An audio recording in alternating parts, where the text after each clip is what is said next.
Hello friends, আজকে আমরা বানাবো চুনো মাছ ও কাঁচা কুমড়োর চচ্চড়ি।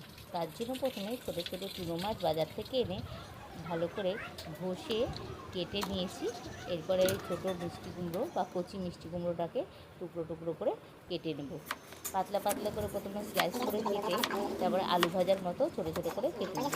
ভালো করে ধুয়ে নিয়ে কুমড়োটাকে তারপরে মিষ্টি কুমড়োটা দিয়ে দেবো প্রথমে, তারপরে পেঁয়াজ কুচি, আদা কুচি, রসুন কুচি ও লঙ্কা কুচি দিয়ে দেবো। এরপরে দিয়ে দেবো ধুয়ে ধুয়ে বেছে রাখা মাছগুলো। ধুয়ে বেছে রাখা মাছগুলো দেওয়ার পরে এরপরে মশলাগুলো দিয়ে দেবো। প্রথমে দেবো হলুদ গুঁড়ো,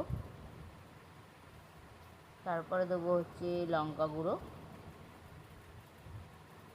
এরপরে দেবো জিরে গুঁড়ো, এরপর দেবো স্বাদ মতো নুন ও আদা গুঁড়ো। এরপর অল্প তেল দিয়ে এটাকে ভালো করে মিক্স করে নেব। একটি কড়াই বসিয়ে কড়াইটা গরম হতে দেব। কড়াই গরম হয়ে গেলে কড়াইয়ের মধ্যে দিয়ে দেবো অল্প একটু তেল, কারণ এর মধ্যে তেল দিয়েছি আগে থেকেই। এরপরে দিয়ে দেবো একটুখানি গোটা জিরে।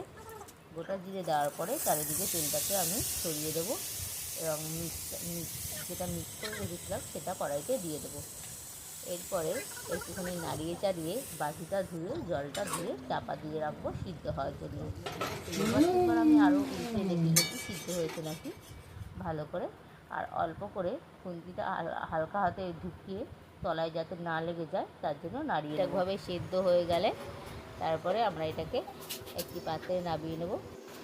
Thank you for watching. ভিডিওটা ভালো লাগলে সাবস্ক্রাইব করে দিন।